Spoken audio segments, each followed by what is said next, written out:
Hello everyone, welcome to my channel aesthetic lives. और जितनी भी लाइव स्ट्रीम्स मैंने किए थे उन सब लाइव स्ट्रीम्स में सबसे ज़्यादा जो डिमांडेड वीडियो थी वो ये थी कि मुझे हेयर फॉल पे एक वीडियो बनानी चाहिए थी। तो ये मेरी पहली वीडियो है जो कि मैं किसी डिजीज़ के ऊपर बना रही हूँ। तो आज हम लोग यहाँ पे हेयर फॉल के बारे में डिस्कस करेंगे। हेयर फॉल जो होता है वो अल्टीमेटली किसी भी पर्सन को गंजा कॉज कर सकता है, गंजा बना सकता है उसको, तो उसे हम गंजापन भी कहते हैं हेयर फॉल अगर बहुत ज़्यादा किसी मरीज़ को होने लगा तो। ये हमारा एक लाइफस्टाइल डिजीज़ होता है ना। तो जो हम लाइफस्टाइल में हमारे जितने डिफरेंट फैक्टर्स हैं या जितने हमारे पॉल्यूशन हैं, सारी चीज़ें, बहुत सारी चीज़ें हैं जो इसको इन्फ्लुएंस करती हैं। इसीलिए हम कहते हैं कि जो ये हेयर फॉल है वो एक लाइफस्टाइल डिजीज़ है। ठीक है, साइंटिफिक टर्म्स में हम इसका नाम दे रखे हैं एलोपेशिया। तो ये एलोपेशिया जो होता है ना, इसके बहुत सारे कारण होते हैं, है ना। तो इस जो बहुत सारे कॉजेज होते हैं इसके डिफरेंट, वो एक अगर हम लिस्ट बनाने बैठे ना तो उसकी बहुत लंबी चौड़ी लिस्ट बन जाएगी। तो हमें क्या करना है, जो सबसे कॉमनेस्ट कॉज होता है उसके बारे में डिस्कस करना है। तो सबसे पहले हम बात करते हैं कि नॉर्मल हेयर फॉल कितना होता है ना। क्योंकि ऐसा कोई पर्सन नहीं होगा जिसको हेयर फॉल नहीं होता होगा, है ना। थोड़ा बहुत तो हेयर फॉल सबको होता है। हेयर फॉल प्रॉब्लमेटिक कब होता है वो इंपॉर्टेंट है हमारे लिए। तो अगर हम एक जनरल पर्सन के बारे में बात करें तो उसके जैसे लेट्स से मैं अपना एग्जाम्पल ले लेती हूँ। तो अगर मुझे 50 से लेकर के 100 स्ट्रैंड्स ऑफ हेयर एक दिन में गिर रहे हैं तो उसको मैं नॉर्मल मानूंगी, है ना। तो अगर आप सुबह से लेकर के रात तक कॉम्बिंग कर रहे हो, आपका पूरा एक दिन जा रहा है, उसमें 24 आवर्स में 50 to 100 स्ट्रैंड्स ऑफ हेयर का गिरना is totally normal. It's absolutely normal. ऐसा इसलिए होता है क्योंकि हमारे जो रूट से हेयर स्ट्रैंड्स निकलते हैं वो धीरे धीरे थिन होते हैं।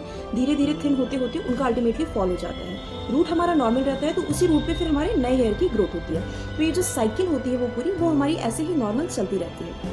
अब हम बात करते हैं एबनॉर्मल कब है, हमें चिंता करने की जरूरत कब है। तो अगर हमारा hair fall 100 strands of hair से ज्यादा गिर रहा है इन वन डे, तब हमें थोड़ा सा टेंशन लेने की जरूरत है और हमें वेरियस इसके जितने भी डिफरेंट कॉजेज हैं उनके बारे में सोचने की जरूरत है। ठीक है, तो आज का ये हमारा टॉपिक है एलोपेशिया का। इसके बारे में हम डिस्कस करेंगे। अगर आपको ये वीडियो पसंद आती है तो प्लीज़ आप पहली बार से तो इसको एंड तक देखना, ताकि आपको जितने भी इसके मैनेजमेंट है, सारी चीज़ें हैं, वो आपको समझ में आए कि आप इसके लिए क्या क्या कर सकते हो, आपके पास क्या क्या सारी चीज़ें ऑप्शंस में है ना। और अगर आपको ये वीडियो पसंद आए तो प्लीज़ इसको लाइक करना, शेयर करना, सब्सक्राइब करना। तो अगर हम हेयर फॉल और एलोपेशिया के बारे में अगर हम एक इंट्रोडक्टरी सेशन थोड़ा सा शुरू करें तो उसमें जो सबसे इंपॉर्टेंट चीज़ होती है वो ये होती है कि अगर आप एक चीज़ नोटिस किए होगी तो आपको पता चलेगा कि जो हमारा ओल्डर जनरेशन था, अगर हम एक डेकेड पीछे जा करके देखें तो जो हमारे ओल्डर जनरेशन थे, यानी कि जब बंदा 40-50s में पहुंच जाता था ना, तब उसको हेयर फॉल की ज़्यादा दिक्कतें होती थी।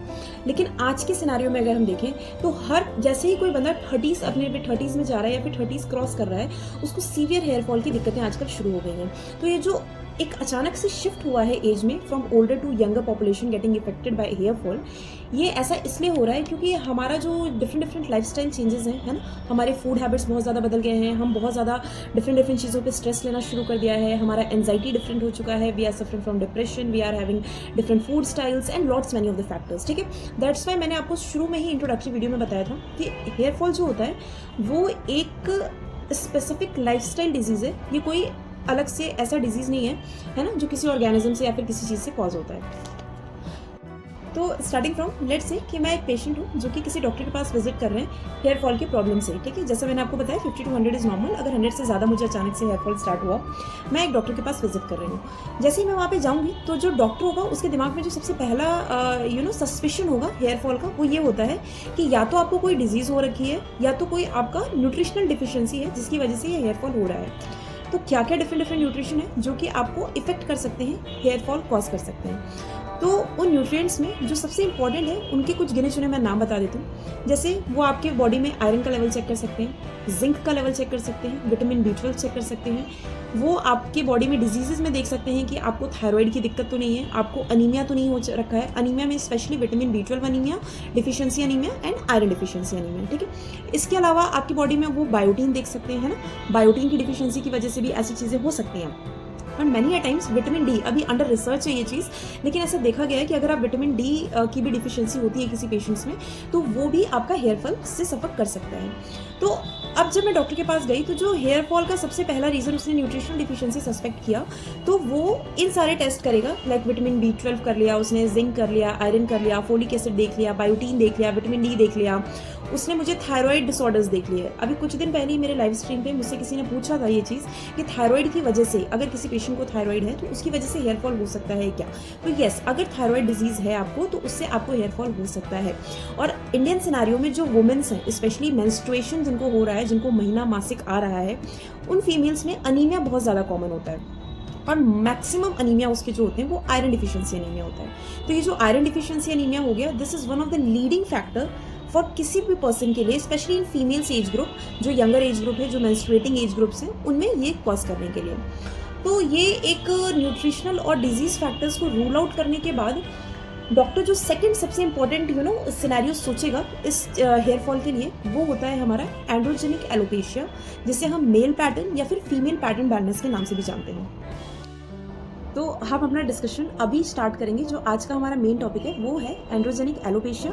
एंड्रोजेनिक एलोपेशिया को हम मेल पैटर्न बैलेंस या फिर फीमेल पैटर्न बैलेंस के नाम से भी जानते हैं, ठीक है। इसको पैटर्न बैलेंस क्यों कहते हैं, है ना, एक क्वेश्चन दिमाग में ये आता है कि हम इसे पैटर्न बैलेंस क्यों कहते हैं। क्योंकि आप नोटिस करोगे जब भी हेयर फॉल होता है, चाहे वो मेल हो चाहे फीमेल हो, स्पेशली आपको ये चीज़ मेल्स में देखने को ज़्यादा मिलेगी, because nowadays males are suffering from hair fall more as compare to females, ठीक है। तो इसे पैटर्न बैलेंस इसलिए हम कहते हैं क्योंकि आप देखोगे जब भी किसी मेल्स को, तो उनका नॉर्मली जो हेयर फॉल होता है ना, उसमें टेम्परल रिसेशन आपको देखने को मिलेगा, है ना। यहाँ से हेयर फॉल जा रहा है, यहाँ से हेयर फॉल हो रहा है और पीछे पूरा देयर इज अ हेयर्स। दूसरा जो आपको पैटर्न देखने को मिलेगा उसमें ये होता है कि पूरा ऊपर का बाल जा चुका है, साइड से, पीछे से और आगे से आपके हेयर्स हैं, ठीक है। तो दैट्स वाई ये डिफरेंट जो पैटर्न्स हमें देखने को मिलता है ना, इसके लिए डॉक्टर्स जो होते हैं वो स्केलिंग यूज़ करते हैं, लाइक हैमिल्टन नॉर्वुड स्केलिंग, है ना। तो उससे हम क्या करते हैं, स्टेजेस कैटेगराइज करते हैं कि किस स्टेज में आपका बाल्डनेस है और किस तरीके का आपका ट्रीटमेंट हो सकता है, क्या ट्रीटमेंट ऑप्शंस हैं आपके पास। तो ये सब एक मतलब मैंने ये नाम आपको एक्सप्लेन कर दिया कि ये पैटर्न बाल्डनेस क्यों होता है, ठीक है, इसे हम क्यों कहते हैं, सॉरी। तो अभी हम डिस्कस करेंगे कि ये होता क्यों है, इसका मेन रूट कॉज क्या है, ठीक है। तो इसका जो रूट कॉज होता है ना, वो होता है जेनेटिक, मतलब इट्स अ जेनेटिक इनहेरिटेंस, है ना। जेनेटिक इनहेरिटेंस क्या होता है, कई लोग जो नॉन साइंटिफिक बैकग्राउंड से होंगे उनके दिमाग में क्वेश्चन है कि जेनेटिक इनहेरिटेंस क्या होता है। तो इसको सिंपल फॉर्म में अगर हम बोलें तो हमारे जो पेरेंट्स हैं या हमारे जो नाना नानी हैं, दादा दादी हैं, जो भी हैं, उनसे हमारे पेरेंट्स को जीन मिला, अब पेरेंट्स से जीन्स हमें मिले हैं, है ना। तो ये जो जीन्स मिलते हैं, किसके जीन्स रिस्पॉन्सिबल होते हैं, मदर के या फादर के, ये क्वेश्चन आता है ना। अगर इनहेरिटेंस हो रहा है, जीन्स आ रहे हैं, तो किसके जीन्स की वजह से गंजापन ज़्यादा कॉमन होता है। तो इसका जो इनहेरिटेंस होता है वो होता है पॉलीजेनिक इनहेरिटेंस। पॉलीजेनिक इनहेरिटेंस का क्या मतलब हुआ, इसका मतलब हुआ कि मैटरनल जीन्स और पैटर्नल जीन्स, यानी मम्मा और पापा दोनों के जीन्स आपको कॉन्ट्रीब्यूट करेंगे हेयर फॉल के लिए, है ना, आपको ससेप्टेबल बनाएंगे फॉर एंड्रोजेनिक एलोपेशिया या फिर मेल पैटर्न बाल्डनेस। लेकिन जो मदर का वेटेज होता है वो ज़्यादा होता है कंपेयर टू 62, लाइक फादर से कंपैरिजन में अगर आप करूँ तो 60 to 70% तक जो मैटरनल जीन्स होते हैं ना, वो इस चीज़ को कंट्रीब्यूट करते हैं। तो अगर आपके घर पे आपकी मम्मी या फिर आपकी मम्मी का कोई भाई है, जैसे आपके मामा जी जो हो गए, उनका अगर हेयर फॉल है, उनके बहुत थिन हेयर्स हैं, तो देयर आर मोर चांसेस कि आपको भी ये चीज़ हो। तो ये चीज़ जो होती है वो मदर से ज़्यादा वेटेज में आती है कंपेयर टू फादर्स, ठीक है। तो ये आप सिंपल टर्म में समझो कि जो मेल पैटर्न बैलेंस होता है उसका रूट कॉज क्या हुआ कि आपको जेनेटिकली वो चीज़ मिल रही है और ये जेनेटिक मदर की मतलब मदर की तरफ से ज़्यादा आ रहा है compare to father, but still इसको हम क्या कहते हैं, पॉलीजेनिक इनहेरिटेंस। पॉलीजेनिक मतलब दोनों साइड से ये आ रहा है, ठीक है। तो ये हो गया इसका कैसे ये आता है। अब एक बार हमें आ गया है ना, तो ऐसा तो नहीं है कि सब लोग टकले हो रहे हैं, है ना, जितने लोगों को जीन्स पहुंचा है सारे के सारे हो रहे हैं। कई बार क्या होता है कि अगर कोई बहुत हेल्दी लाइफस्टाइल फॉलो कर रहा है, तो ये जो जीन्स होते हैं ना, ये अपना असर दिखाते हैं, बट बहुत लेट स्टेजेस में दिखाते हैं, लाइक 45, 50, 55। तो जब तक उसकी एक एज हो जाती है हेयर फॉल की, तब तक वो जीन्स अपना इफेक्ट दिखाते हैं। बट बहुत सारे ट्रिगर फैक्टर्स होते हैं, बहुत सारी हमारी लाइफस्टाइल चेंजेस होती हैं, बहुत सारी ऐसी चीज़ें होती हैं जिनको आप ओवरऑल एक सम फॉर्म में कह सकते हो कि ट्रिगर फैक्टर्स। ऐसी कई ट्रिगर फैक्टर्स होते हैं जो हम ना चाहते हुए भी अपनी लाइफस्टाइल में अपना लेते हैं, और वो जो ट्रिगर फैक्टर्स होते हैं वो इन जीन्स को एक तरीके से आप कह सकते हो ना, जल्दी हेयर फॉल कॉज कराने के लिए प्रमोट करते हैं, ठीक है। तो अब क्वेश्चन आता है कि ऐसा क्या हम लाइफस्टाइल में करते हैं, क्या ऐसी चेंजेस करते हैं जिसकी वजह से कि ये ट्रिगर हो जाते हैं, एक तरीके से जल्दी हेयर फॉल स्टार्ट कर देते हैं। तो सबसे इंपॉर्टेंट जो है ट्रिगर फैक्टर में वो है हमारी फूड हैबिट्स। फूड हैबिट्स, कैसी फूड हैबिट्स है ना, तो फूड हैबिट्स में जितने भी हम लोग ऑयली फूड्स है ना, स्पाइसी फूड्स खा रहे हैं, या फिर जो हीट प्रोड्यूसिंग फूड्स होते हैं, जैसे कि आप एग ले रहे हो या फिर रेड मीट ले रहे हो, बहुत ही स्पाइसी खा रहे हो, बहुत ही ज़्यादा तेल तड़का मसाले ये सारी चीज़ें खा रहे हो, तो ये food style habit is very bad and ये आपका एक ट्रिगर फैक्टर की तरह काम करती है उन जीन्स को जल्दी से जल्दी फंक्शनल करने के लिए। दूसरा फैक्टर हो सकता है आप कुछ मेडिकेशंस ले रहे हो। मेडिकेशंस जैसे क्या हो सकते हैं, है ना, लड़के आजकल जिम बहुत जा रहे हैं और जिम में बॉडी बनाने के लिए what they start doing is they start taking anabolic steroids. तो ये जो एनाबॉलिक स्टेरॉइड्स होते हैं ये आपके हेयर फॉल कॉज करते हैं इन अ लॉन्ग रन। तो इसलिए कहा जाता है स्टेरॉइड्स के बहुत सारे साइड इफेक्ट्स होते हैं, उसमें से एक साइड इफेक्ट ये भी होता है कि आपकी बॉडी तो बन जाएगी लेकिन आपके सर के बाल चले जाएंगे। तो आई वुड एडवाइस कि आप एनाबॉलिक स्टेरॉइड से दूर रहिए, है ना। जो रिप्रोडक्टिव एज ग्रुप की फीमेल्स होती हैं वो कई बार बर्थ कंट्रोल के लिए ओरल कॉन्ट्रासेप्टिव पिल्स लेती हैं, तो ये जो पिल्स होते हैं ये भी हार्मफुल होते हैं और ये भी आपके हेयर फॉल को लीड कर सकते हैं, ठीक है। कई लोग होते हैं जो एक्ने के लिए वो ट्रीटमेंट ले रहे होते हैं, तो एक्ने के ट्रीटमेंट में जो सबसे कॉमनेस्ट है वो है आइसोट्रेटिनोइन, जो कि मोस्ट ऑफ द लोग लेते हैं। तो आइसोट्रेटिनोइन क्या करता है, वो सेबेशियस ग्लैंड्स को थोड़े श्रिंक करता है, ऑयली ग्लैंड्स को श्रिंक करता है, जिसकी वजह से क्या होता है, एक्ने की प्रॉब्लम थोड़ी कम हो जाती है। उन्हें एक्ने में तो रिलीफ होगा लेकिन उनका हेयर फॉल प्रमोट हो जाता है because of the use of isotretinoin. तो आई वुड एडवाइस कि आप अगर ले भी रहे हो, है ना, तो इसको एज अ लास्ट रिसोर्ट रखो। एक्ने आपका चला जाएगा लेकिन जो हेयर्स हैं एक बार वो झड़ना शुरू हो गए, एक बार ये ट्रिगरिंग एजेंट्स की तरह काम कर दिया अगर जीन्स पे इसने, तो आपका वापस आना हेयर फॉल का कंट्रोल करना इज़ वेरी रिस्की। तो आई वुड एडवाइज यू कि isotretinoin is also one of the risk factor. इसके अलावा और क्या हो सकता है, तो smoking is one of the other trigger factor. Smoking में कई ऐसे हमारे गैसेज होते हैं और पार्टिकुलेट फॉर्म्स होते हैं जो कि हेयर फॉल को प्रमोट करते हैं। तो स्मोकिंग हो गई, हमारी फूड हैबिट्स हो गई, हमारे मेडिकेशंस हो गए, है ना, बहुत सारी चीज़ें हैं जो एक कंबाइंड वे में एक ट्रिगर की तरह एक्ट करते हैं। इसके अलावा आजकल स्ट्रेस बहुत ज़्यादा है, एंजाइटी बहुत ज़्यादा है, लोगों को डिप्रेशन है बहुत ज़्यादा, है ना। कहते हैं कि स्ट्रेस से बहुत ज़्यादा बाल झड़ रहे हैं, तो वो चीज़ सही है। स्ट्रेस जो होता है वो साइकोलॉजिकल लेवल पे भी काम करता है और कई तरह से एक ट्रिगर फैक्टर की तरह भी काम करता है, जिसकी वजह से कि आपका हेयर फॉल जो होता है वो प्रमोट हो सकता है। तो ये सब जो मैंने कुछ चीज़ें आपको लिस्ट कराई हैं वो सारे ट्रिगरिंग फैक्टर्स होते हैं जो कि इन जीन्स को एक्टिवेशन तो हम नहीं कह सकते, थोड़ा सा प्रमोशन कर देते हैं कि वो हेयर फॉल जो है उसको थोड़ा जल्दी शुरू कर देता है इन एज ऑफ 30s, है ना। तो अब हमने ट्रिगर फैक्टर्स पढ़ लिया, हमने पढ़ लिया कि हमें अल्टीमेटली एंड्रोजेनो एलोपेशिया या फिर जो हमारा मेल पैटर्न बैलेंस है वो होता कैसे है। अब आता है कि इसकी पैथोफिजियोलॉजी क्या है। पैथोफिजियोलॉजी मतलब कैसे ये कॉज करता है, मतलब हम इसको एकदम जैसे कहते हैं मॉलिक्यूल लेवल पर जाके समझें तो ये कैसे कॉज करता है। तो एक हार्मोन होता है जिसका नाम टेस्टोस्टेरोन है, आप सबने सुना होगा, इसे हम मेल हार्मोन के नाम से जानते हैं, this is a male sex hormone. लेकिन ऐसा नहीं है कि यह हार्मोन सिर्फ मेल्स में पाया जाता है, यह हार्मोन्स फीमेल्स में भी पाया जाता है, लेकिन फीमेल्स में इसकी मात्रा कम होती है कंपेयर टू मेल्स। तो ये जो टेस्टोस्टेरोन हार्मोन होता है इसका हमारी बॉडी में कन्वर्जन होता है, चाहे वो मेल्स हो चाहे फीमेल्स, दोनों की बॉडी में इसका कन्वर्जन होता है with the help of enzyme five alpha reductase. तो ये जो 5-अल्फा रिडक्टेज होता है ये इसको डाईहाइड्रोटेस्टोस्टेरोन में कन्वर्ट करता है, जिस मॉलिक्यूल को मैं शॉर्ट फॉर्म में पूरे वीडियो में DHT बोलूंगी, ठीक है। दिस इज अ डाईहाइड्रोटेस्टोस्टेरोन जो कि बॉडी में कन्वर्ट होता है। तो ये जो DHT होता है this is responsible for your hair fall. अब ये हेयर फॉल कैसे कॉज करता है, ये इंपॉर्टेंट क्वेश्चन है ना। तो इसको हम पैथोफिजियोलॉजिकल मॉलिक्यूलर लेवल पर आकर के समझते हैं। सबसे पहले हमारा हेयर रूट है ना। हेयर रूट जो होता है वो जैसे यहाँ पे अगर मेरा स्कैल्प है तो स्कैल्प से काफ़ी नीचे जा करके हमारे हेयर रूट्स प्रेजेंट होंगे और उस हेयर रूट्स के नीचे से हमारी ब्लड वेसल्स जाती हैं। तो ये जो ब्लड वेसल्स होती हैं इन्हीं के थ्रू हमारे ब्लड जाते हैं, जिसके थ्रू ऑक्सीजन, न्यूट्रिएंट्स, ये सारी चीज़ें हेयर फॉलिकल को मिलती हैं और हेयर फॉलिकल्स हमारे ग्रो करते हैं, उसमें हेयर स्ट्रैंड्स ग्रो करते हैं, सारी चीज़ें ग्रो करती हैं, ठीक है। अब उसी ब्लड स्ट्रीम में क्या होता है कि हमारे DHT मॉलिक्यूल्स भी जा रहे हैं, है ना। DHTs they are the testosterone का आगे वाला फॉर्म, जो अभी मैंने आपको बताया कैसे कन्वर्जन होता है। तो ये DHT भी उस ब्लड स्ट्रीम्स के थ्रू जा रहे हैं। तो अगर ये ब्लड स्ट्रीम के थ्रू वो DHT जाना शुरू करेगा तो ये DHT का फंक्शन क्या होता है, ये क्या करते हैं, धीरे धीरे जो हेयर फॉलिकल्स होते हैं उनको ये श्रिंक करना शुरू कर देते हैं। श्रिंक करना मतलब कोलैप्स, यानी कि जिससे आप कह सकते हो पिचकाना शुरू कर देते हैं हेयर फॉलिकल्स को। तो इसको हम कहते हैं फॉलिकुलर मिनिचराइजेशन। तो ये जो फॉलिकल्स होते हैं ये धीरे धीरे धीरे धीरे धीरे करके कोलैप्स करने लगते हैं। तो अब आप सोचो, कोई फॉलिकल था जो इतना बड़े साइज में था, वो धीरे धीरे कोलैप्स करके इतना हो गया है। तो बट ऑब्वियसली चीज़ें, उसके नीचे से जब भी ऑक्सीजन या न्यूट्रिएंट्स पास करेंगे तो वो हेयर फॉलिकल को कम मिलेंगे, है ना। तो जब हेयर फॉलिकल्स को कम मिलेंगे तो धीरे धीरे हेयर फॉलिकल्स में से जो हेयर्स ग्रो कर रहे हैं उनको न्यूट्रिएंट्स कम मिल रहा है, उनको ऑक्सीजन कम मिल रहा है, तो वो हेयर जो होता है उसकी धीरे धीरे थिनिंग शुरू हो जाती है। तो ये सारी जो मैं प्रोसेस आपको बता रही हूँ ना, मिनिएचराइजेशन का, हेयर थिनिंग का, ये सारे प्रोसेस होने में कम से कम 10 से 15 साल लग जाते हैं। It's a very long run process, है ना, क्योंकि हमारी जो हेयर साइकिल है वो खुद 3 से 4 महीने की होती है। तो ये एक लॉन्ग रन प्रोसेस है जो कि 10 से 15 साल में धीरे धीरे धीरे धीरे करके आपके सारे हेयर फॉलिकल्स को कोलैप्स करता जाता है और आपके जो हेयर स्ट्रैंड्स है ना उनको थिनिंग करती जाती है, उसकी थिनिंग होने लगती है।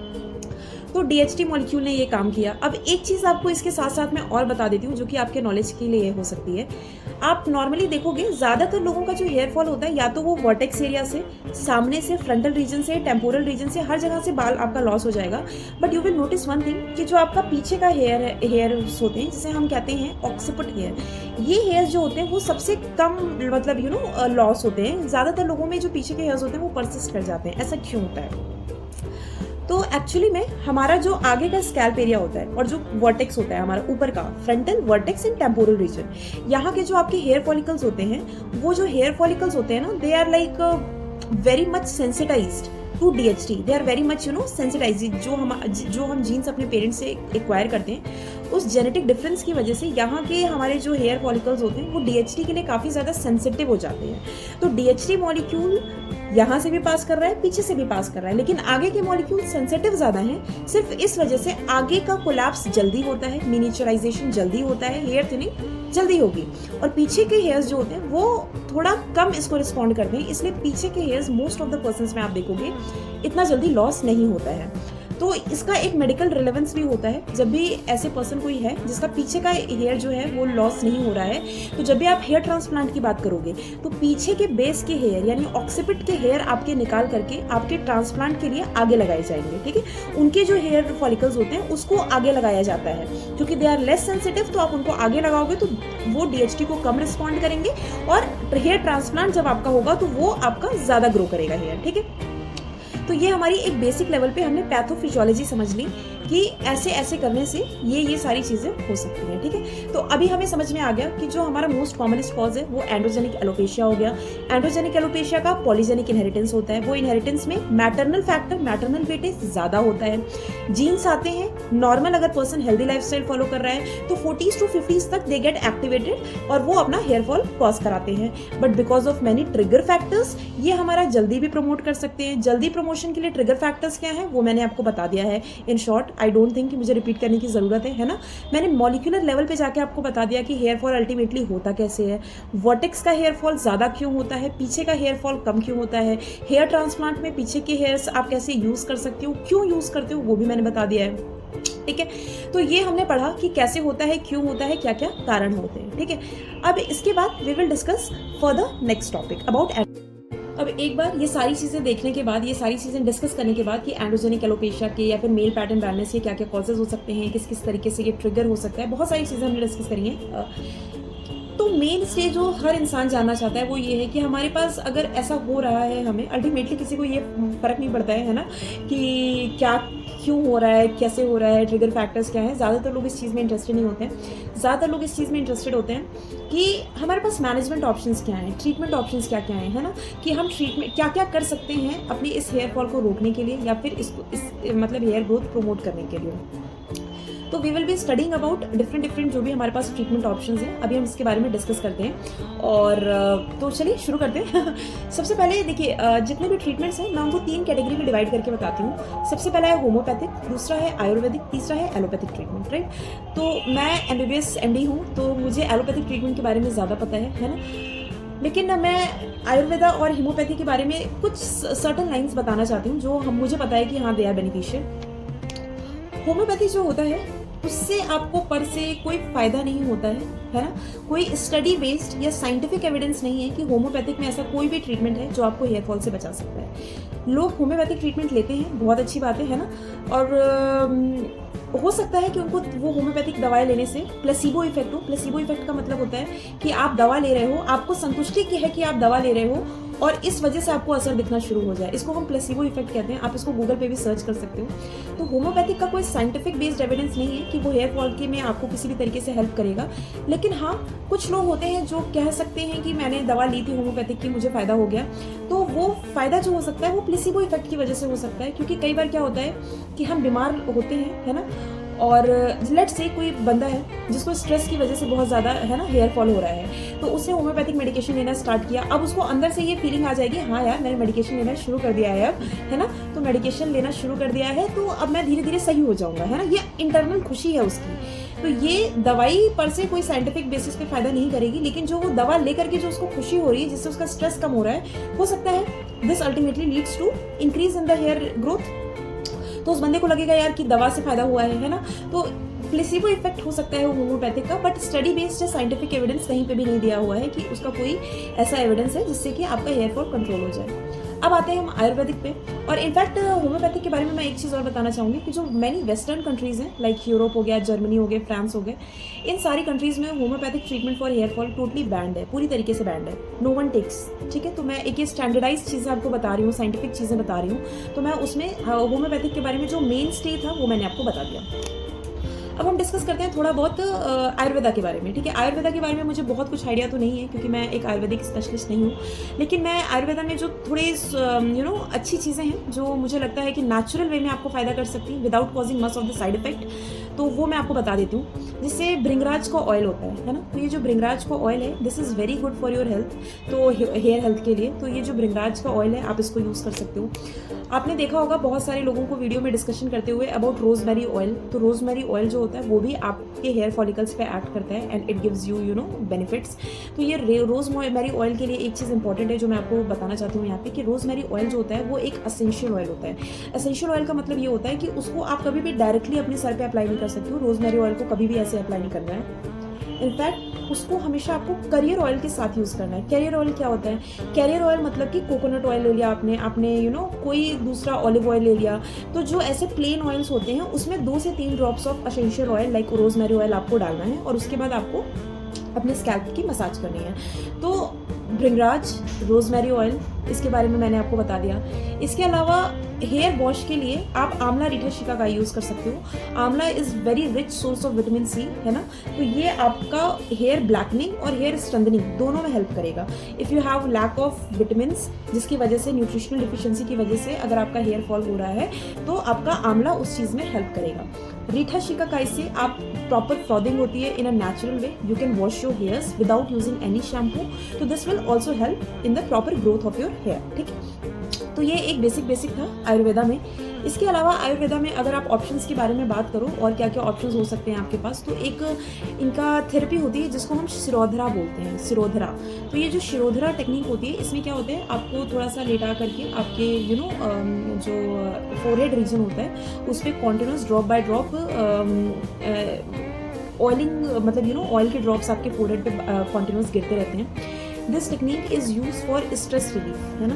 तो जिन पेशेंट्स में हेयर फॉल जो होता है वो थोड़ा बहुत स्ट्रेस की वजह से हो रहा है या फिर एंजाइटी की वजह से हो रहा है, तो this technique has been also formulated कि हाँ this also helps and relieve the stress of the person and also promotes hair growth. इसके अलावा कई बार क्या होता है कि आप लाइफ में बहुत ज़्यादा स्ट्रेस होते हो, बहुत ज़्यादा लो फील करते हो, एनर्जी नहीं फील होती है, तो उन सब को अकम्प्लिश करने के लिए अश्वगंधा की टैबलेट्स आती हैं दैट कैन हेल्प यू।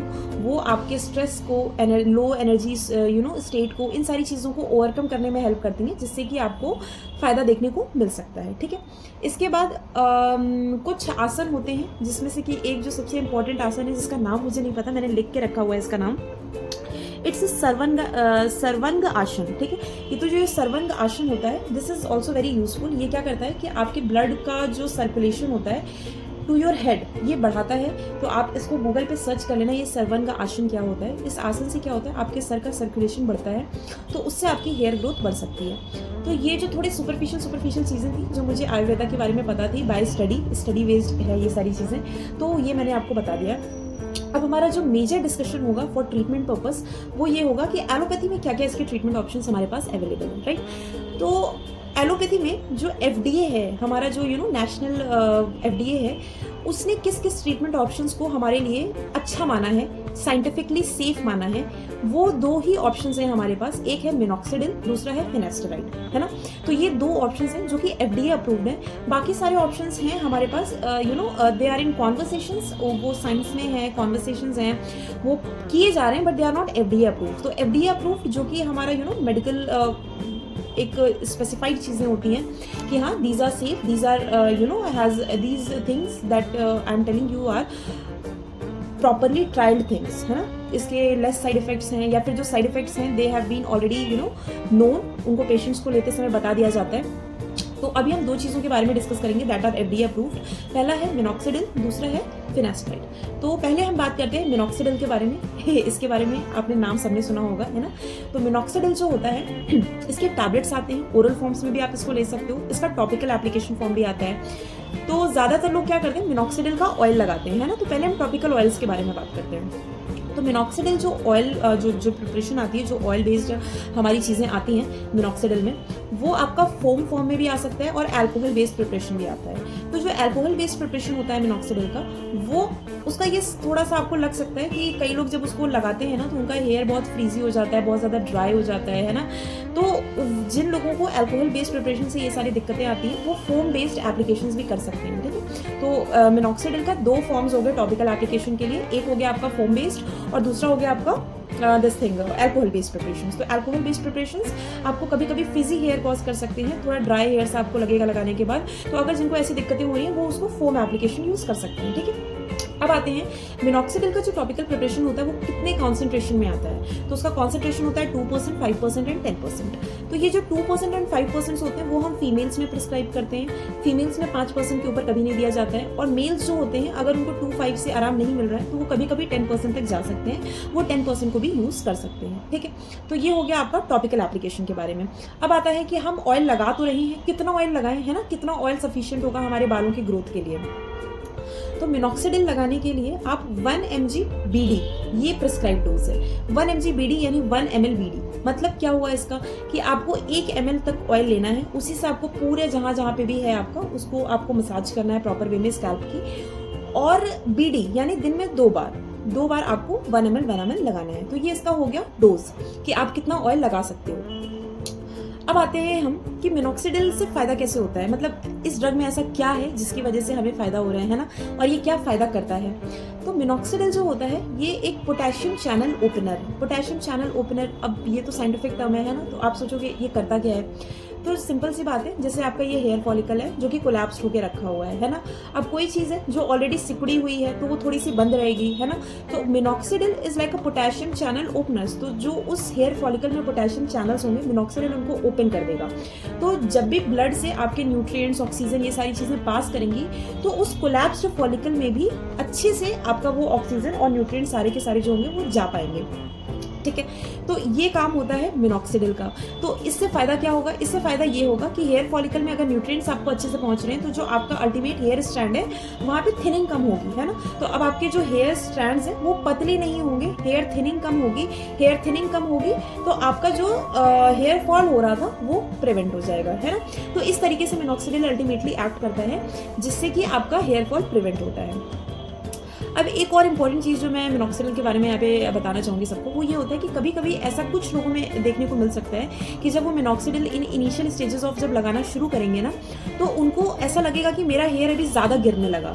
मतलब पहले कम गिर रहा था, बट जैसे जैसे मैं मिनॉक्सिडिल लगा रहा हूँ, स्टार्टिंग के 1-2 महीने उनको ऐसा लगेगा ना कि मेरा हेयर अब अचानक से ज़्यादा फॉल करने लगा है। तो उससे घबराने की बिल्कुल ज़रूरत नहीं है। ऐसा होता है, ऐसा इसलिए होता है क्योंकि जो मिनॉक्सिडिल है ना, वो आपकी हेयर साइकिल को थोड़ा सा फास्टर कर दे रही है ना। तो ऑलरेडी जो आपके सर पे पहले से बाल होंगे जो कि ऑलरेडी थिन होंगे, मिनॉक्सिडिल अगर साइकिल फास्ट कर रही है, तो सारे के सारे जो थिन हेयर्स हैं वो पहले टिलोजन फेज में जाकर के फॉल करेंगे, उसके बाद आपकी नई हेयर ग्रोथ स्टार्ट होगी, है ना।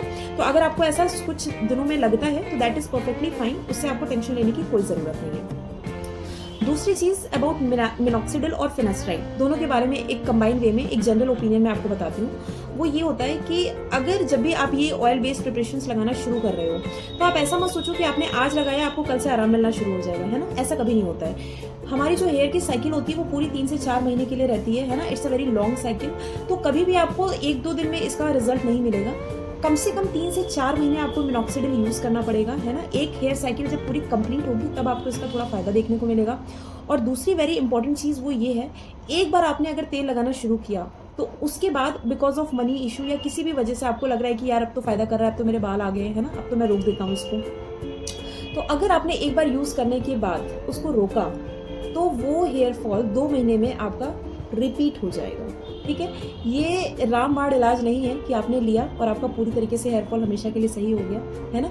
ये एक ऐसा ट्रीटमेंट है जो आप जब तक करोगे तब तक आपका हेयर फॉल कंट्रोल में रहेगा, बढ़ेगा नहीं। लेकिन जिस दिन आपने इसको स्टॉप किया उसके 1-2 महीने बाद आपका हेयर फॉल फिर से द वेरी प्रीवियस सिचुएशन जहां से आपने शुरू किया था वो फिर से वो वहीं पे आ जाएगा, है ना। तो इसलिए कहते हैं कि अगर आप एक बार अपने सर पे मिनॉक्सिडिल लगाना शुरू कर दिए तो keep it for life long. ऐसा नहीं कि आप उसको रोक दो, है ना। चाहे वो ये चीज़ मिनॉक्सिडिल के लिए भी है और फिनास्ट्राइड, दोनों के लिए मैं बता रही हूँ आपको। ये दोनों ट्रीटमेंट आपके लाइफ लॉन्ग फिर चलेंगे, फिर आपको उसको रास्ते में रोकना नहीं है बिकॉज ऑफ एनी इशू, किसी भी इशू की वजह से, ठीक है। तो मिनॉक्सिडिल का प्रिपरेशंस के बारे में मैंने आपको बता दिया, ऑयल बता दिया, फोम बता दिया। हाँ, फोम कई बार होता है कि लोग कहते हैं कि फोम है तो, है ना, हम उसमें ml कैसे मेजर करेंगे। तो उसमें अगर आप पफ फॉर्म में यूज़ करो तो 5 पफ इज़ रिकमेंडेड, 5 पफ दिन में 2 बार, ठीक है। अब आते हैं इसके ओरल प्रिपरेशंस पे। कुछ लोगों का डिस्कशन होता है कि हम टैबलेट्स फॉर्म ले सकते हैं कि नहीं, है ना। तो टैबलेट फॉर्म आप बिल्कुल ले सकते हो। टैबलेट फॉर्म, इसकी जो टैबलेट आती है वो 2.5 mg OD आती है इसके प्रिपरेशन, जिसका डोज है 2.5 mg दिन में एक बार, दैट इज OD। तो वो भी ले सकते हो आप। लेकिन एक चीज़ आपको याद रखनी होगी कि जब भी आप मिनॉक्सिडिल का ओरल प्रिपरेशन ले रहे हो तो वो लोग थोड़ा सा उसको अवॉइड करते हैं। डॉक्टर्स आपको जनरली थोड़ा सा, जब तक आपको बहुत ज़्यादा सीवियर हेयर फॉल नहीं है तब तक वो आपको मना करेंगे। ऐसा वो क्यों बोलते हैं, है ना, क्योंकि मिनॉक्सिडिल है तो बट ऑब्वियसली चीज़ है, कोई दवा अगर आप ले रहे हो तो उसका कोई ना कोई साइड इफेक्ट भी होगा, है ना। तो साइड इफेक्ट क्या है? साइड इफेक्ट उसका ये होता है कि ऑर्थोस्टैटिक हाइपोटेंशन हो सकता है उससे।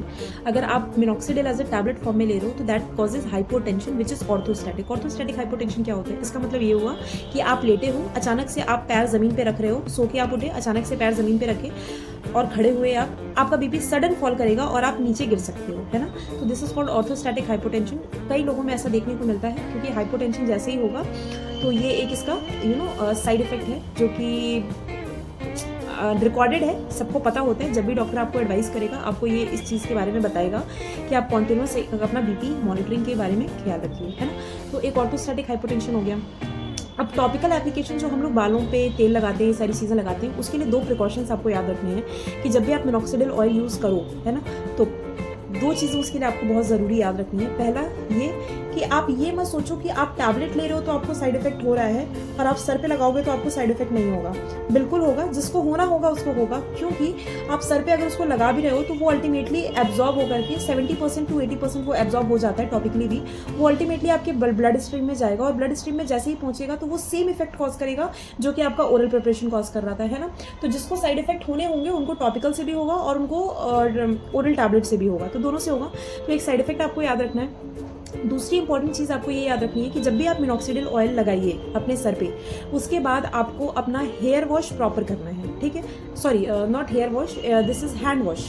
जिस हाथ से जहाँ पे आपने उंगलियों पे लगाए हैं वहाँ पे आपको हैंड वॉश प्रॉपर करना है। क्यों हैंड वॉश करना है? देखिए, जो आपकी ये उंगलियाँ हैं, यहाँ पे जो एंड सेक्शंस हैं, यहाँ पे हमारी एंड आर्टरीज होती हैं। एंड आर्टरीज जो होती हैं वो ऐसी आर्टरीज हैं जिनके आगे अब हमारी और कोई आर्टरी नहीं है जो यहाँ पे ब्लड सप्लाई कर सके। तो जैसा कि मैंने आपको मिनॉक्सिडिल को बताया, मिनॉक्सिडिल वहाँ पे ब्लड सप्लाई अचानक से बढ़ा सकता है ना। जैसे हम हेयर पे लगा रहे हैं तो उसका मैकेनिज्म ऑफ एक्शन तो यही है कि वो अचानक से वहाँ पे ओपनिंग करके ब्लड को, सर्कुलेशन को बढ़ा रहा है। तो अगर वो ऑयल यहाँ पर लंबे समय तक परसिस्ट कर गया तो देयर आर चांसेस कि यहाँ पर आपका ब्लड फ्लो बढ़े, यहाँ पे रेडनेस हो जाए, आपकी स्वेलिंग हो जाए, ये सारी चीज़ें होने का रिस्क होता है। तो इसीलिए जब भी आप मिनॉक्सिडिल का ऑयल लगाइए या फिर फोम जो भी आप अप्लाई कर रहे हो, मसाज करने के बाद you go and wash your hands properly, ठीक है।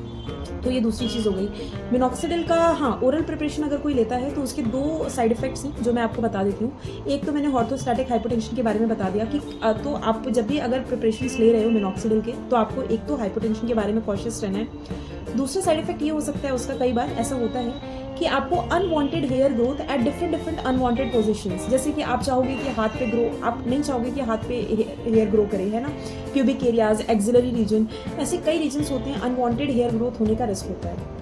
तो मिनॉक्सिडिल के बारे में आपको ये चीज़ पता होनी चाहिए, ठीक है। तो मिनॉक्सिडिल के बारे में जो भी मोटी चीज़ें थी, जो भी ट्रीटमेंट ऑप्शन, जो भी साइड इफेक्ट्स हैं, जो भी प्रिपरेशन हैं, मैंने वो सारी चीज़ें आपको बता दी हैं।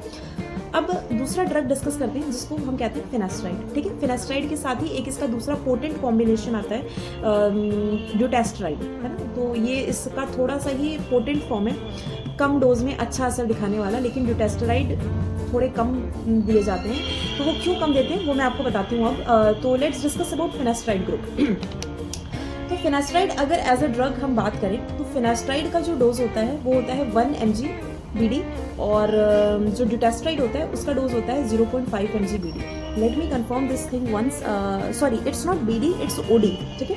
टैबलेट फॉर्म्स आपको हमेशा OD लेना है, यानी कि दिन में एक बार लेनी है। तो मुझे लग रहा था कि मैं कुछ गड़बड़ बोल रही हूँ, तो दैट्स व्हाई आई कंफर्म। तो इट्स OD एक्चुअली, ठीक है। आपको BD नहीं लेना है, OD लेना है आपको टैबलेट्स, दिन में एक बार लेनी है, ठीक है। तो फिनास्ट्राइड के लिए 1 mg OD एंड ड्यूटेस्ट्राइड के लिए 0.5 mg OD। अब फिनास्ट्राइड आप ले रहे हो, है ना, फिनास्ट्राइड, ठीक है। फिनास्ट्राइड लेने से फायदा कैसे होगा, जैसे मिनॉक्सिडिल ने तो पोटेशियम चैनल को ओपन करके ब्लड सर्कुलेशन बढ़ा दिया, है ना। फिनास्ट्राइड ऐसा क्या करेगा जिसकी वजह से आपको फायदा होगा हेयर ग्रोथ में। तो फिनास्ट्राइड जो होता है ये 5 अल्फा रिडक्टेज इनहिबिटर होता है। अब ये क्या है, तो अभी जब मैं आपको शुरू में सेशंस में बता रही थी तो मैंने आपको ये चीज़ बताई थी कि जो टेस्टोस्टेरोन होता है उसको 5 अल्फा रिडक्टेज ही DHT में कन्वर्ट करता है, और जो DHT होता है वो अल्टीमेटली हेयर फॉल को प्रमोट कर रहा है ना। तो अगर आप फिनास्ट्राइड दे रहे हो तो फिनास्ट्राइड क्या करता है, वो 5 अल्फा रिडक्टेज इनहिबिटर होता है, यानी जो एंजाइम इस कन्वर्जन को कर रहा है वो उस एंजाइम को स्टॉप कर देगा, वो उस एंजाइम को क्या करेगा, पूरी तरीके से रोक देगा।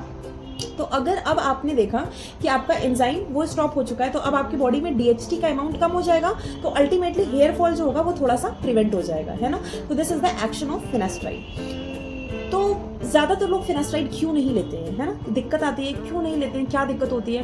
तो स्टडी बेस्ड एविडेंस ऐसा कहता है कि less than 2% of the population में sexual problems, sex related problems देखी जाती हैं विथ फिनास्ट्राइड। अब इस बात में कितनी सच्चाई है, तो सच्चाई यही है कि जितनी भी स्टडी की गई है उसमें less than 2% of the population, जितने लोग भी फिनास्ट्राइड ले रहे हैं, अगर लेट से कि हमारे 200 लोग ले रहे हैं या फिर 100 लोग फिनास्ट्राइड ले रहे हैं, तो उसमें से 2 लोग ऐसे होंगे जिनको ये सेक्शुअल प्रॉब्लम्स देखने को मिल सकती हैं। तो what can be the sexual problems?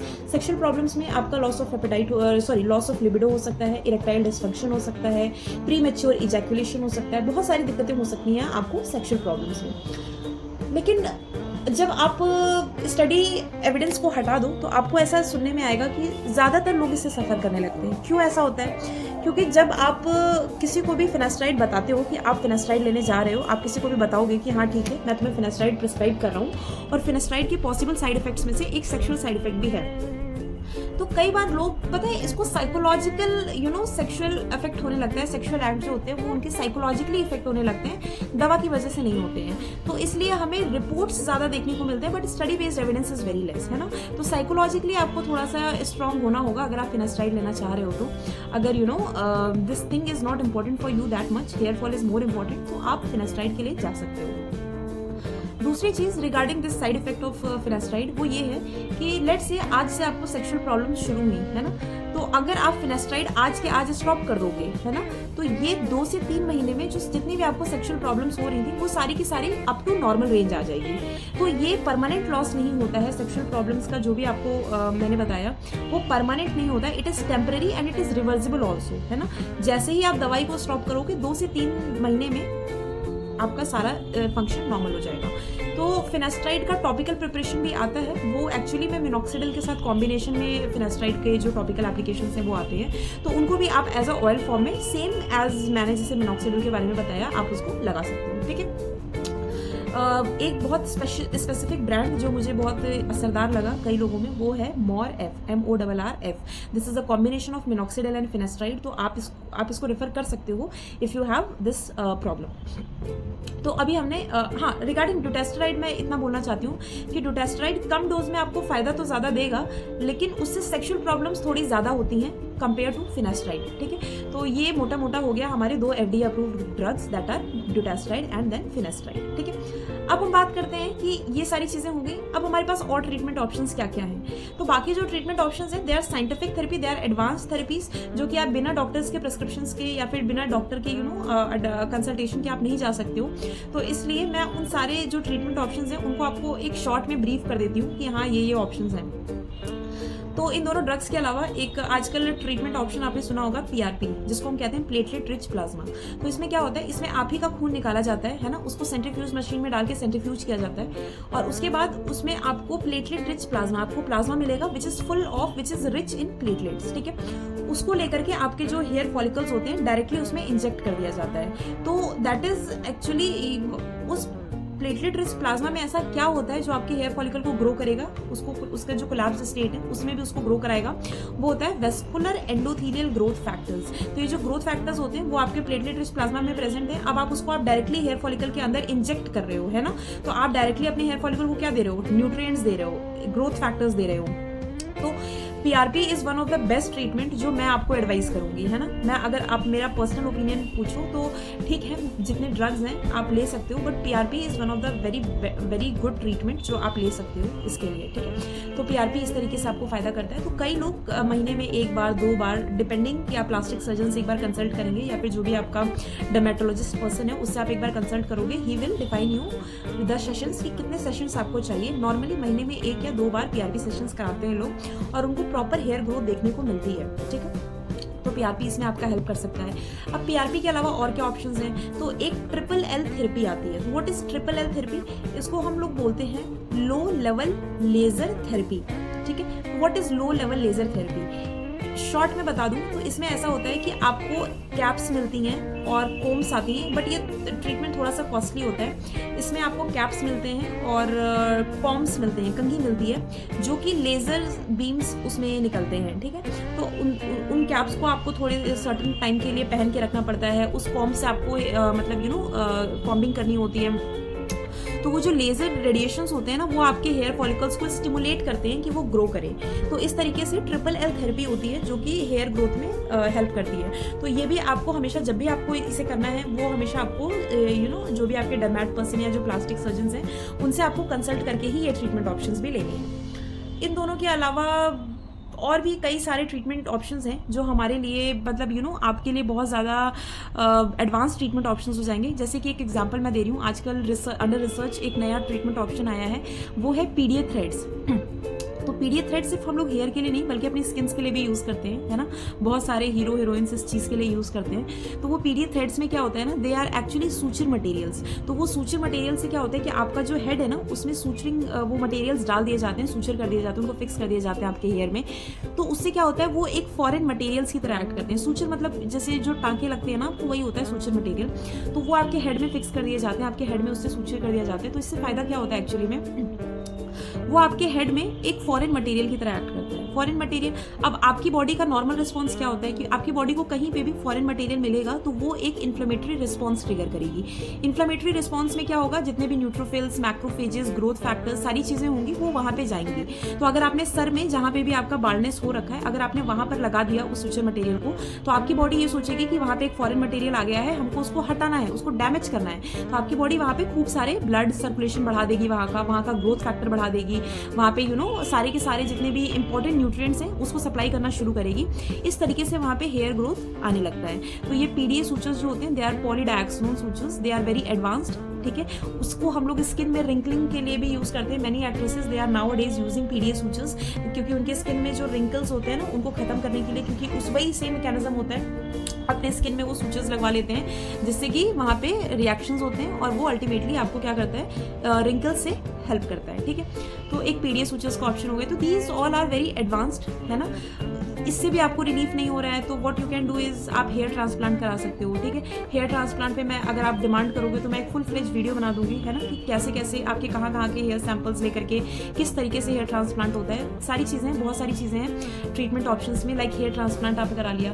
But अगर आप मेरे से पूछो, मेरा पर्सनल ओपिनियन पूछो, है ना, तो अगर आपको अपने नेचुरल हेयर्स चाहिए, है ना, कि आपका जो हेयर फॉल हो रहा है वो थोड़ा सा कंट्रोल हो जाए और आपका हेयर ग्रोथ हो, नेचुरल हेयर को ही आप प्रमोट करना चाहते हो, तो मैं एडवाइस करूँगी कि PRP is the best treatment. लेकिन अगर आपको चाहिए कि आपके सर पे सिर्फ बाल हो, नेचुरल हो, आर्टिफिशियल हो, उससे कोई मतलब ना हो, सिर्फ बाल चाहिए अगर आपको, तो मेरा पर्सनल ओपिनियन है कि आजकल हेयर पैचेस आ चुके हैं, ठीक है। तो वो hair patches they are costly थोड़ा सा, लेकिन आप हेयर पैचेस लगा लो, कॉस्मेटिक पर्पस के लिए आपके लिए अच्छा है ना, विदाउट एनी साइड इफेक्ट है। सबसे बड़ी बात कि आप कोई भी ड्रग ले रहे हो, PRP भी करा रहे हो अगर आप, तो you are going to suffer lots of pain, right. आपके सर के ऊपर इंजेक्शन लगाया जा रहा है, भले ही वो लोकल एनेस्थीसिया लगाकर आप लोग लगाएं, बट स्टिल हर महीने जाकर के वो थेरेपी सेशन कराना, इंजेक्शंस लेना, ये सारी चीज़ें बहुत बड़ी चीज़ें हैं। और मुझे लगता है कि कॉस्मेटिक पर्पस के लिए इतनी सारी चीज़ें करना, सिर्फ अच्छा दिखने के लिए, क्योंकि सी वी आर जनरल पॉपुलेशंस, है ना, हमें अच्छा दिख करके हमें पैसे तो मिलने नहीं है ना।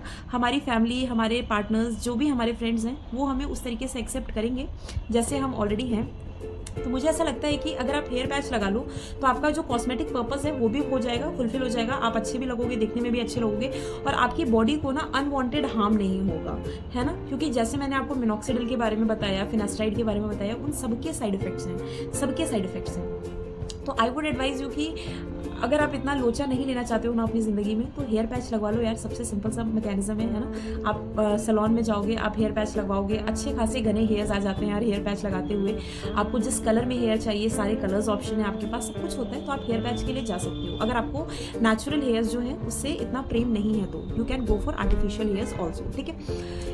तो आई थिंक मैंने सारी की सारी चीज़ें ऑलमोस्ट कवर कर ली हैं। मुझे नहीं लगता कि अभी मेरे और इस ना एंड्रोजेनिक एलोपेशिया में ऐसा और कोई टॉपिक बचा हुआ है जो कि मैंने कवर ना किया हो। अगर आपको मेरी ये जो पूरी की पूरी सेशन है, थोड़ा सा भी इस वीडियो में आपको इन्फॉर्मेशन लगा हो, नॉलेज लगा हो, है ना, आपको इसने थोड़ी सी भी हेल्प करी हो, तो kindly do like this video session, and इसको लाइक करो यार, शेयर करो, सब्सक्राइब करो मेरे चैनल को, है ना। And thank you so much अगर आप एंड तक अभी तक बचे हुए हो। और ये मैंने हेयर फॉल का सिर्फ इकलौता कॉज बचाया, विच इज़ एंड्रोजेनिक एलोपेशिया या फिर male and pattern female pattern badness. और इस चीज़ में मैं एक चीज़ और जोड़ना चाहूँगी कि जो फीमेल्स होती है ना, उनको हम फिनास्ट्राइड कभी भी नहीं देते। Finasteride is not recommended for females, it is only and only recommended for mails, ठीक है। और मिनॉक्सिडिल के प्रिपरेशंस में जो थोड़ा सा डिफरेंस आता है, फीमेल्स को 10% नहीं दिया जाता है, वो मैंने आपको ऑलरेडी बता रखा है, ठीक है। तो ये सिर्फ एक कॉज था जो मैंने इस वीडियो में कवर किया है। इसके अलावा हेयर फॉल के और भी कई कॉजेज हैं जो मैं फर्दर वीडियोज़ में आपको ज़रूर बताऊंगी, ठीक है। तो अगर आपको लगता है कि मेरी वीडियो से आपको ज़रा सा भी हेल्प हुआ है, तो kindly like, subscribe and share this video. और अगर आपको ज़रा सा भी कोई भी डाउट हो तो आप इस वीडियो पे कमेंट कर सकते हो। इसके अलावा मैं एक स्पेसिफिक लाइव सेशन स्टार्ट करूँगी अपना, एक दिन मैं लाइव सेशन रखूँगी जिसमें कि स्पेशली हेयर फॉल पे वी विल डिस्कस अबाउट। और अगर आपको कोई भी कंप्लेंट्स हो, कोई भी इशू हो, कोई भी डाउट्स हो, तो you can ask me in that live sessions also, okay. So thank you for watching this till here, and thank you, we will see you in the next video with other causes of hair fall. Good bye.